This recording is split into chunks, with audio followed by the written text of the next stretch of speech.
Okay, let's move next. So in the last class, we had gone through the various topics that we are going to cover in this semester for this particular course of algorithms and problem solving. And we had just started with what is an algorithm and what are the properties of an algorithm, and how what is important in the algorithm, that is like how do we say an algorithm is correct. We had discussed that we say an algorithm is correct if for the legitimate input it provides the correct output, right?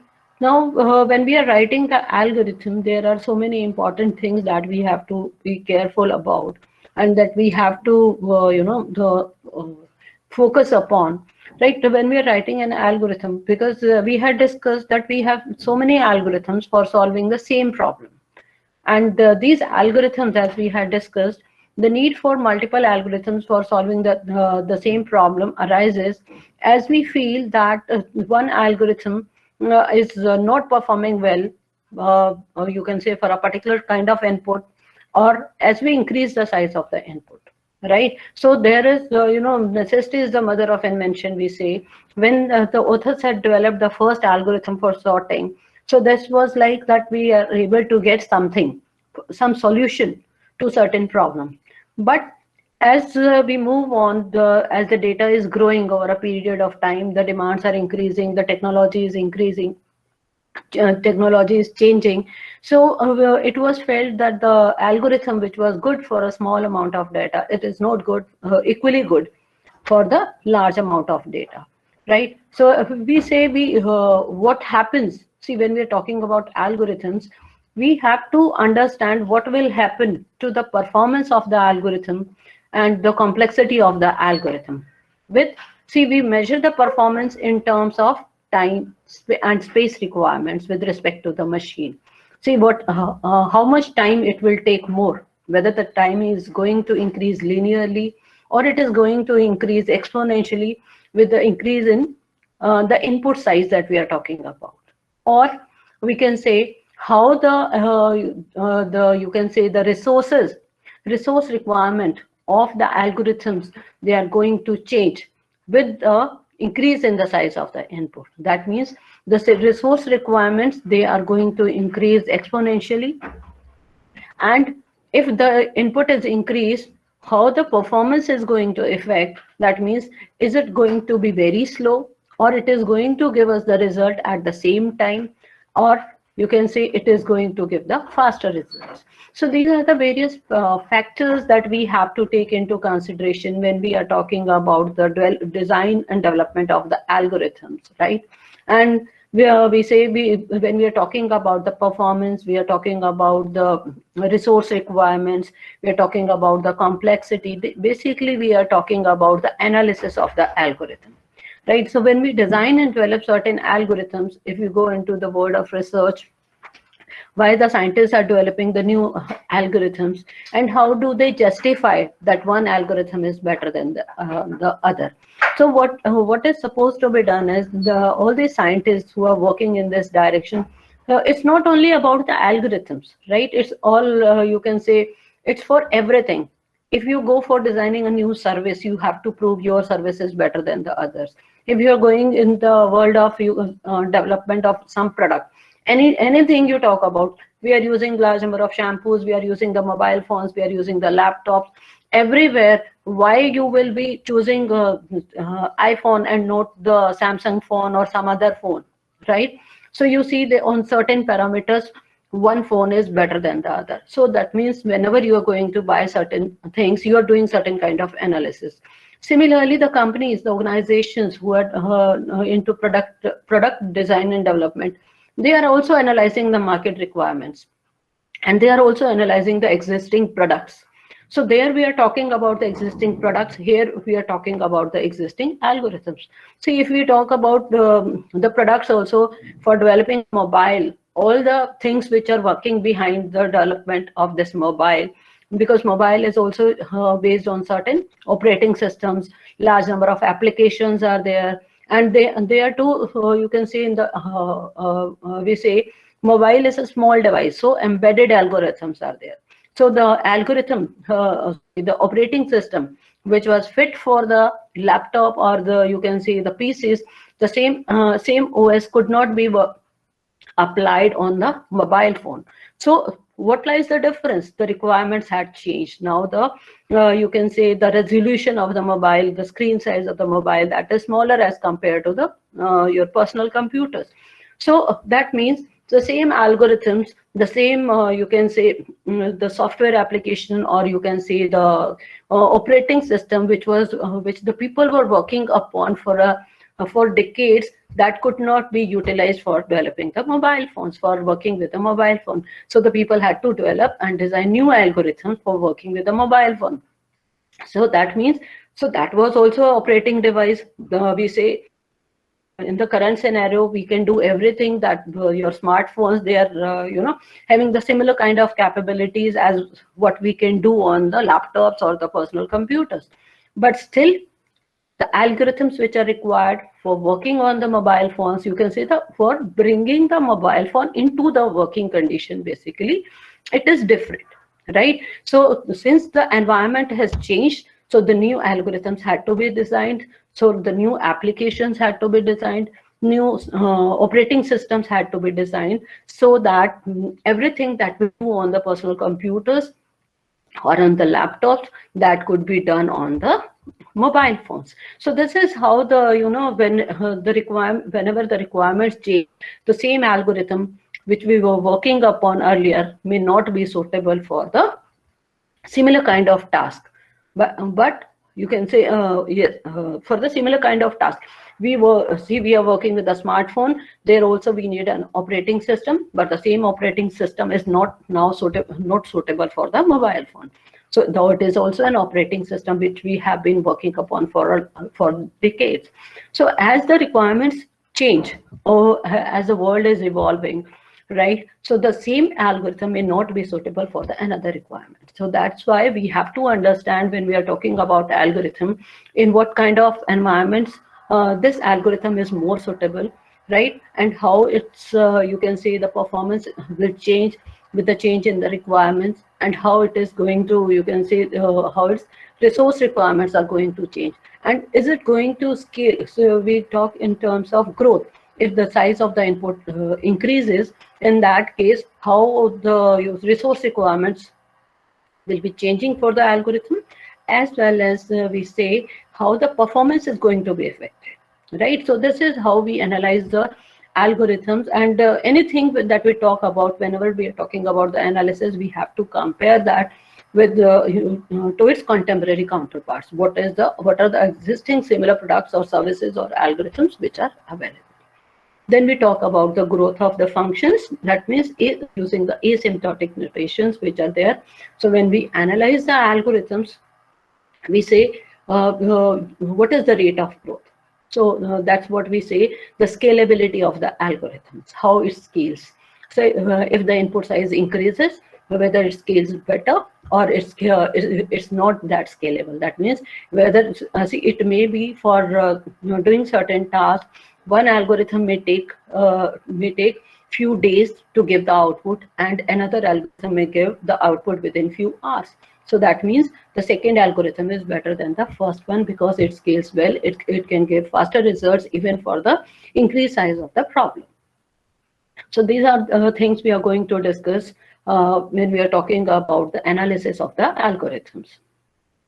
So we say, what is an expectation from an algorithm? When we're talking about the algorithm, we say that we expect an algorithm in terms of correctness. So that means when I'm telling you to write an algorithm for solving a particular solution, first thing I expect to you that the algorithm should be correct. That means for the given input, it should give us the correct output. That means we always say for the legitimate input. If I'm giving the wrong input, obviously it is not going to give me the correct answer. So we say whenever, like if you have studied software engineering, you are asked to generate the test cases. See, whenever you are working in the companies, when you're going to work on the product development, you will be writing the test cases. In the test cases, we are just writing out the number of inputs for which your algorithm is going, the kind of inputs for which the algorithm gives the correct output, and the kind of inputs for which your algorithm is not going to give us the correct output, or it is going to give us the wrong input. So that means we have to find out the test cases. So this helps in understanding the behavior of the algorithm, that for such kind of inputs my algorithm is suitable, and for such kind of inputs my algorithm is not suitable. So I should know both the things. It's not just about knowing. So see, basically when you're at this stage, we always try to prove that my algorithm is better than the others and it is working well for everything.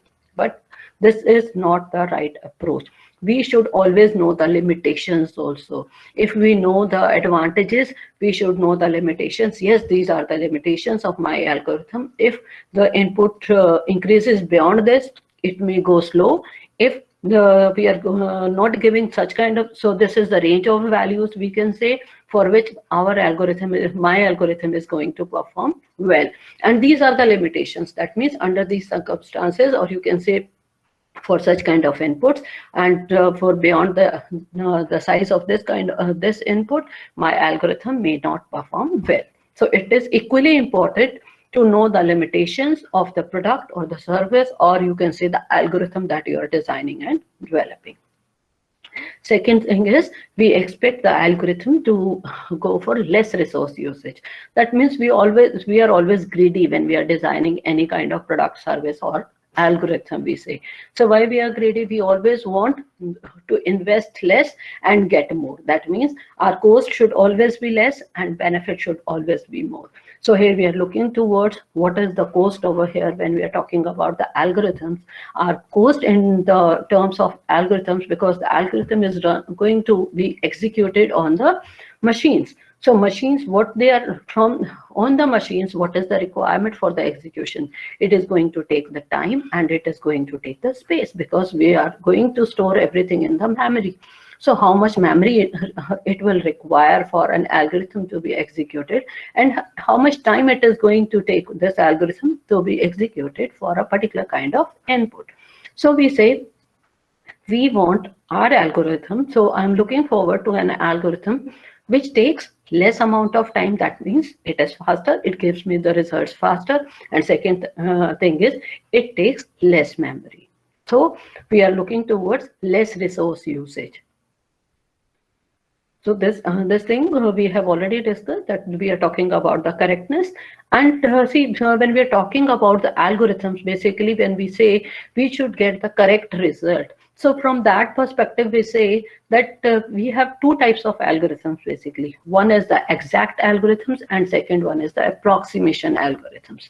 See, if we have a small simple problem where there is you can say less number of permutations and combinations, we can say, and for such kind of problems, they are easy to solve, and we can find out the exact solutions to such kind of problems. So it is easy to develop the exact algorithms for solving the exact develop the algorithms for solving the exact problems. That means where we have the exact solutions. But there is another category of problems where we are not able to get the exact solutions. There you can say the problems like if you have to find out the square root of a number. Do we can anyone tell me, can we find out the exact square root of a number?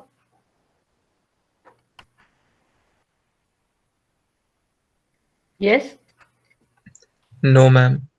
No. So what do we do? If I have to find out the, let us say what is the square root of 3?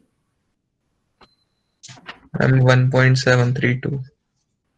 That means it will continue further also, you know. So it is not the exact value that we are looking forward, right? So we cannot get an exact solution to, similarly, when we are talking about your linear equations or quadratic equations, right?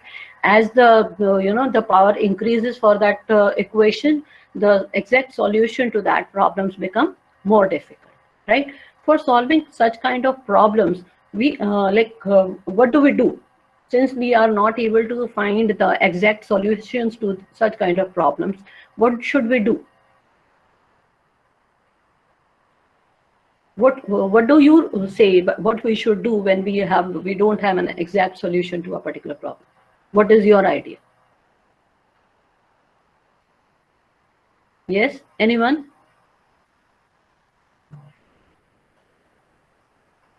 See, when we don't have the exact solution to the problem, we have to be satisfied with the approximate solution, right? So that means there for such kind of problems, we have to be satisfied with the approximation. Approximate, you can say we don't have a best answer, so we have to be satisfied with the nearly best answer or near optimal solution, we say, for which the nature inspired algorithms, like you must have heard of the genetic algorithm and all these algorithms, they are suitable for finding out the near optimal solutions. So that means, like, if you have heard of the traveling salesman problem, so, this traveling salesman problem is best applicable in the current scenario. Like all these courier guys, like who are delivering you the products every day, the Amazon or any of the e-commerce site who is delivering the products, right? What they are doing? So they have to deliver the products to multiple points, right? And they have to find out the best route, because they have to cover all the, let us say they have to make 10 deliveries to 10 different areas in the Noida, let us say. So, and they have to cover all the points, right? They have to complete their deliveries, and they have to minimize the cost also. Cost in terms of the time it is going to take, or it is going to the number of kilometers they are going to cover, right? So how are they going to find out what is the best route for them? Right? So they have to find out the near optimal solution. See, when we have the small number of points which are supposed to be covered, then we can solve the problem relatively. It is easy to solve the problem. But if we increase the size of the problem, that means, let us say the problem, basically traveling salesman problem is related to covering the number of cities, right? So it also has number of you can say variations also. It is the same source, same destination, one source, one destination, multiple sources, multiple destinations. That means salesman can start from any point. So as the number of cities increase, the complexity of the problems also increase. So for small, you can say for the small number of cities, we can get the exact solution. But as the number of cities increase, it becomes nearly impossible to get the exact solution. So what we have to do is we have to be satisfied with the near optimal solution, right? For finding out the near optimal solution, we have, you can say for such kind of problems, we have approximation algorithms. That means they give you the approximate solution to the problem. And because why we are saying the approximate solution? Because the best solution is not known to anybody in the world, right? So we say we are saying the solution that we have provided, that is not the optimal, because optimal solution is not known to anybody, right? So it is a near optimal solution that we are talking about, that we are able to get. And you can say, so we say, so when we are talking about the correctness, that means for the exact problems, we are looking for the exact answer, and for the approximate problems, that means the complex problems that we are talking about, we have the approximation algorithms which give us the near optimal solutions for solving the problems. Then we talked about the resource usage, and yesterday also we talked about the resource usage. That means the performance we are talking about, or the resources which are required, we say in terms of time and space. In the last class also we discussed that we do two types of analysis. The performance analysis is done from the two perspectives. One is a posteriori analysis and another is a priori analysis. In a priori analysis, basically we do the theoretical analysis. So that means before implementing that particular algorithm, we do the analysis using the pen and paper, right? So on the basis of that, what do? We try to find out what are the resources, how much resources will be required for a given input size, and that we do using the pen and paper.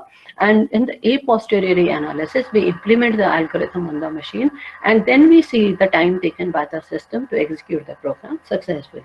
Like in the those who had a tutor yesterday, we were discussing the problem of, we did the theoretical analysis of the few sorting algorithms. I hope you, F4 batch, you have implemented those all algorithms on the system. Yes, ma'am. Yes? Yes, ma'am. Oh, good. Right, so the F3 batch, they'll be doing it tomorrow, so we'll do that analysis. So the we have done the both the a priori analysis as well as the a posteriori analysis. So in the a priori analysis, what we are going to do is we are going to study about the rate of growth. So one thing is how long the algorithm takes. That means in terms of time, how much time it will take if the value of n changes from small value. Let us say the initial value of n we have taken 5. That means 5 inputs for the sorting algorithm. Then we increase it to 10. Then we increase it to 100. Then we increase it to 1000. So the number of items to be sorted, we are increasing from 5, 10, 100 to 1000. So corresponding to this, how the time is affected. That means how much time the algorithm is taking, whether this time is increasing linearly or exponentially or logarithmically. Right, so this is the behavior we say that we study, that we call it as rate of growth of the running time. That means how fast the function that characterizes the running time grows with the input size. So how the behavior of the algorithm is changing with respect to the input that we are providing. So if it is a small input, how the algorithm behaves. If it is if the size of the input is increased, how the algorithm is behaving. And it is considered the algorithm with less rate of growth. That means the algorithm whose rate of growth is slow.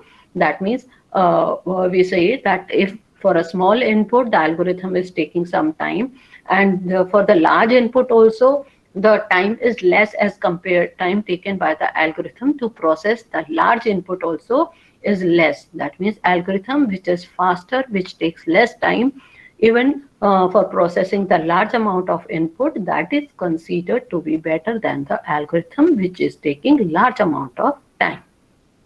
So we are going to analyze this rate of growth, and for this analysis you can say for this analysis we use the asymptotic notations. Now another question that arises before starting with the asymptotic notations, one thing is what will happen. Let us say one algorithm is slow and another algorithm is fast. So in that case, if the fast algorithm it is executed on a slow processor and the slow algorithm is executed on a fast processor, how it is going to affect. So does the algorithm overpowers the processor, the machine speed of the machine, or the machine of the speed overpower or dominates the algorithm? So you all have pen and paper. Yes, please take your pen and paper.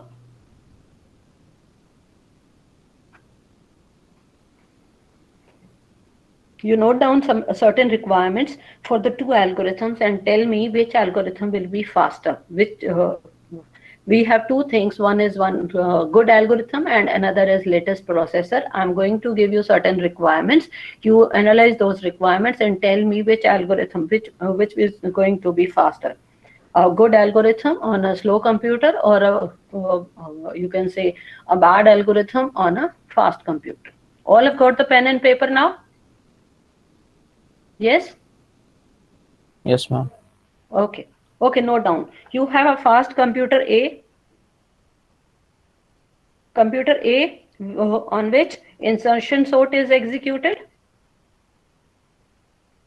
Computer A is fast on which insertion sort is executed. And we have second computer B which is slow on which merge sort is executed. We know the merge sort is faster than the insertion sort, right? I'm repeating, you have one fast computer A on which insertion sort is executed, another slow computer B on which merge sort is executed, and you have to sort an array of 1 million numbers. You have to sort an array of 1 million numbers. And you can see how the machines are working. A is processing 1 billion instructions per second. B is processing 10 million instructions per second. I'm repeating, A executes 1 billion instructions per second, and B executes 10 million instructions per second, right? So now tell me the time taken by both the machines, right, to sort 1 million numbers. And let us say another factor, we also take up another factor that let's say the insertion sort, right, is written using the machine language,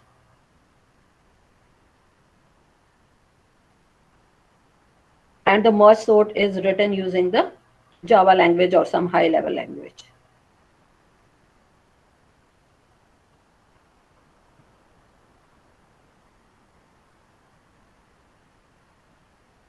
So that means when we are writing the insertion sort, let's say we have written the 2n square instructions for the same n, and in the using Java we have written the 5n log n instructions,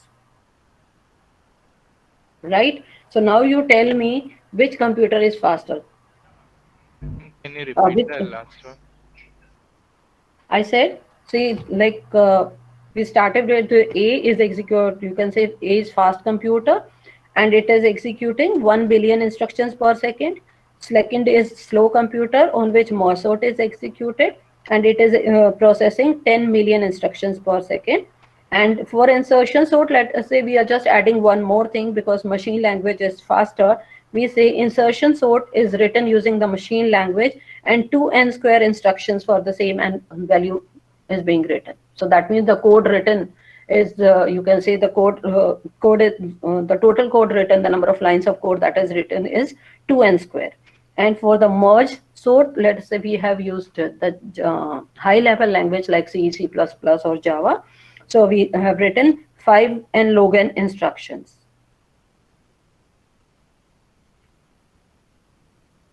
5, or you can say the 50, sorry, 50 n log n instructions, right? Now we have to see, you have to tell me, like, since one is best algorithm and another is, you can say, the worst algorithm, so which will give us results faster, computer A or computer B?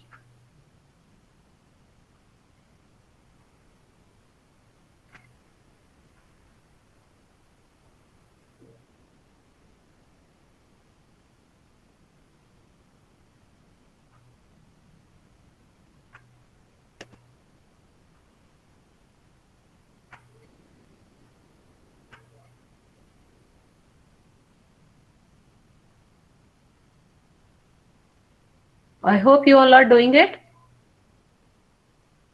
Yes? Yes, ma'am. Okay.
Let me know the answer as soon as you are done.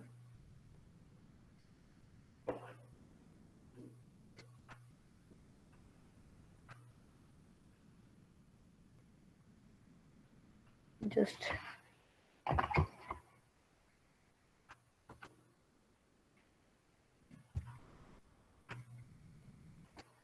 yes, good. I got one answer. I want others also to answer me.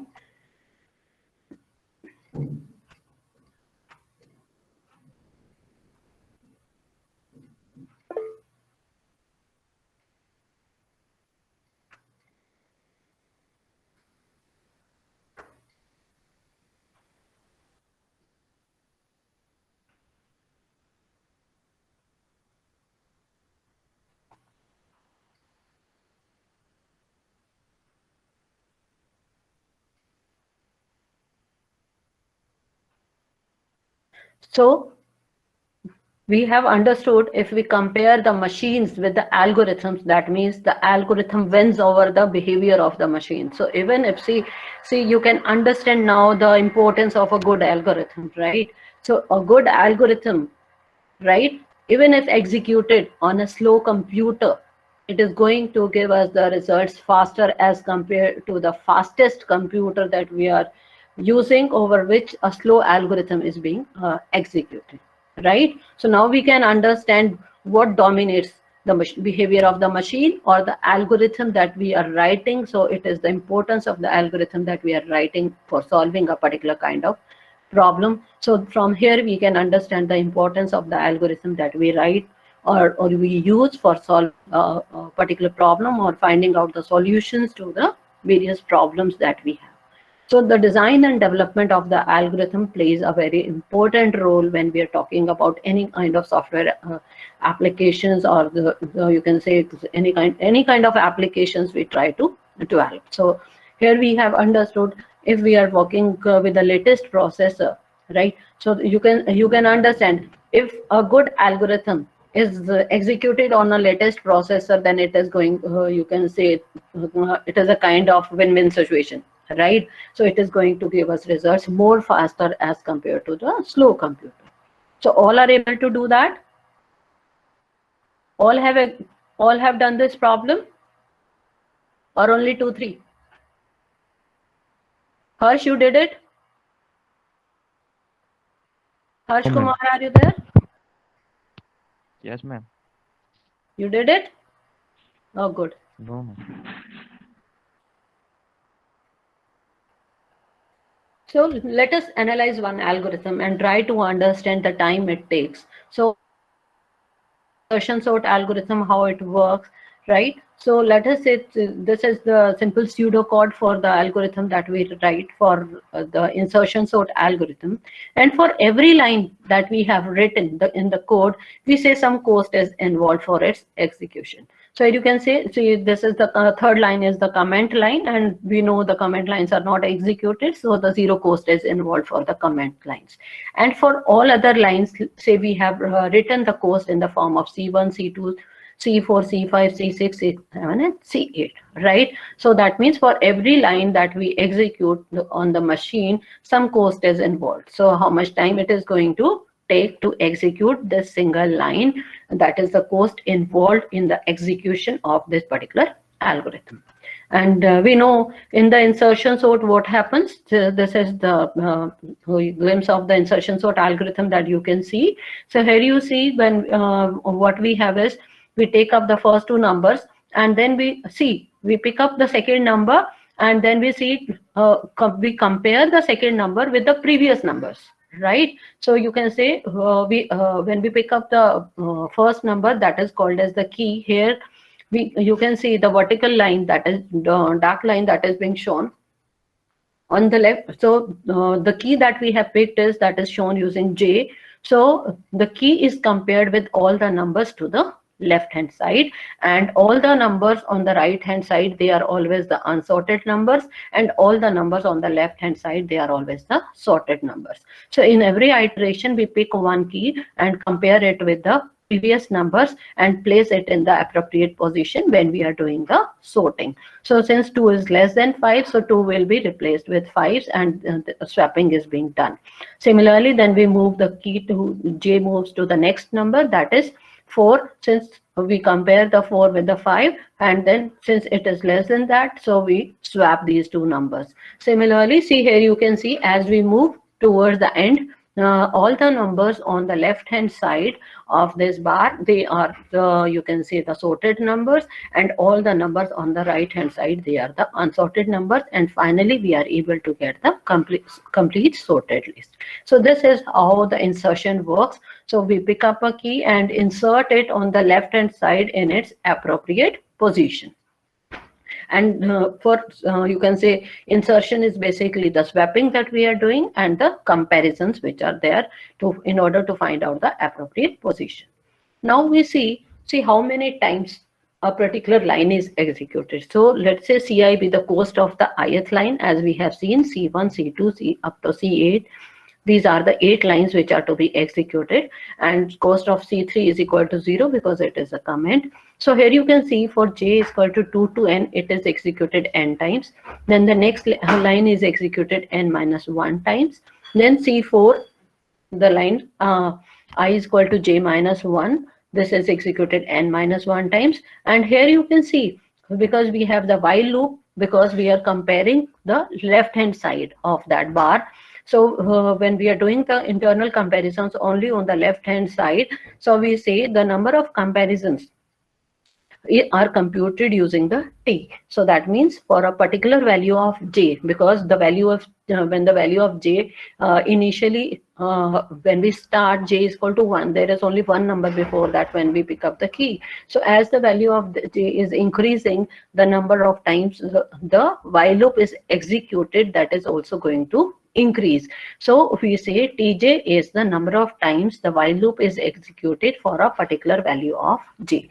So this is how you are computing the cost of C5, C6, C7, and finally we you can see the when we are doing the swapping, it is executed n minus 1 time. So you can say, so this is the cost involved. So that means one line is C1 is equal to n, C2 is equal to n minus 2. So these are you can say if C1 is the cost, that means let us say C1 is 1 second. 1 second, you can say it takes time to execute 1 second for one particular line. So that means, and it is being executed n times. So the total cost becomes C1 n. So this is how we are going to compute the total cost of execution of this particular algorithms, insertion sort algorithm. So the running time of the algorithm is sum total of all the statements, the cost of the statement into the number of times that statement is executed. So let us represent this total cost using the Tn for and right, and Tn is equal to, then we say C1n plus C2 into n minus n. So you can see this we have just done nothing, just we are multiplying these two terms and taking a summation of all. C1 into n plus C2 into n minus 1. So this is going to be 0. Then C4 into n minus 1 plus C5 into this, C6 into this, plus C7 into this, and plus C8 into n minus 1.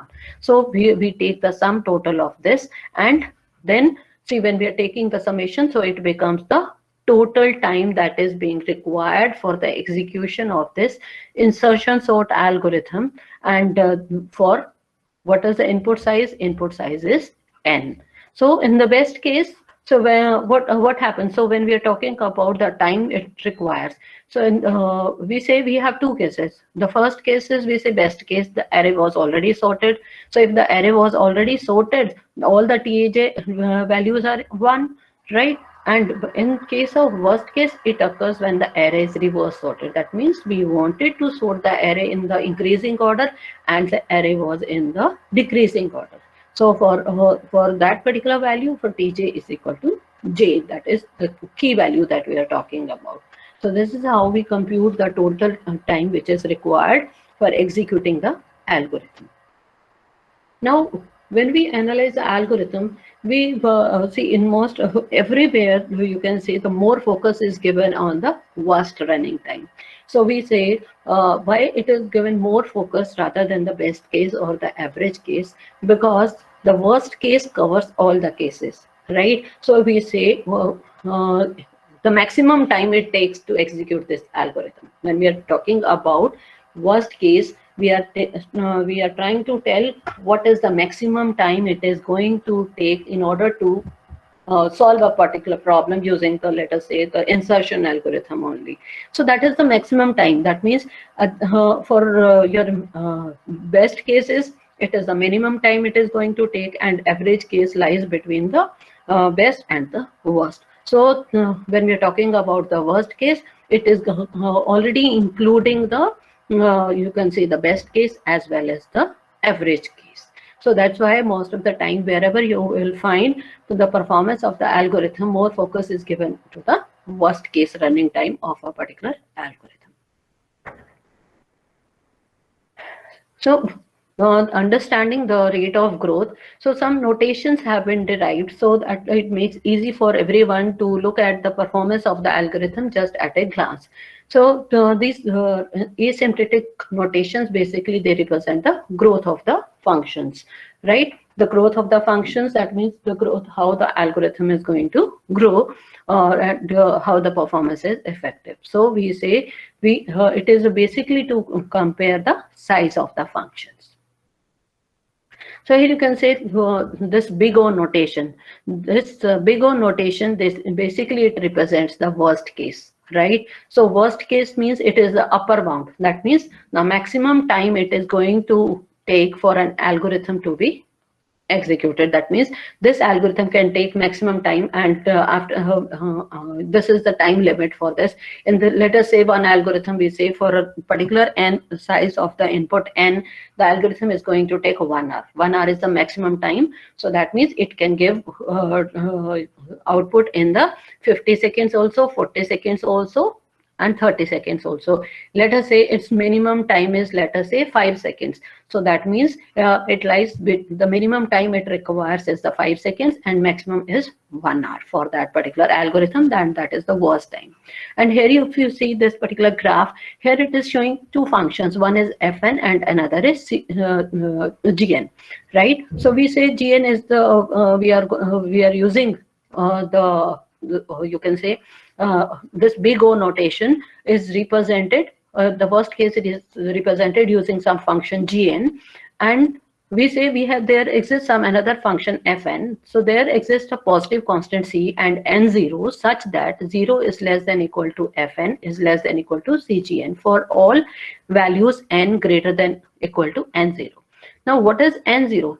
N0 is some particular value of n. That means for a particular value of n, particular value of the input size. So here you can see horizontally we have the input size n. That means let us say for input size of 10, that means up to 10 numbers. If we are given, let us say we talk about the insertion sort. So let us say for if we give up to 10 numbers, 2 number, 3 number, 4 numbers, or up to maximum n numbers. So n0 is equal to 10, let us say.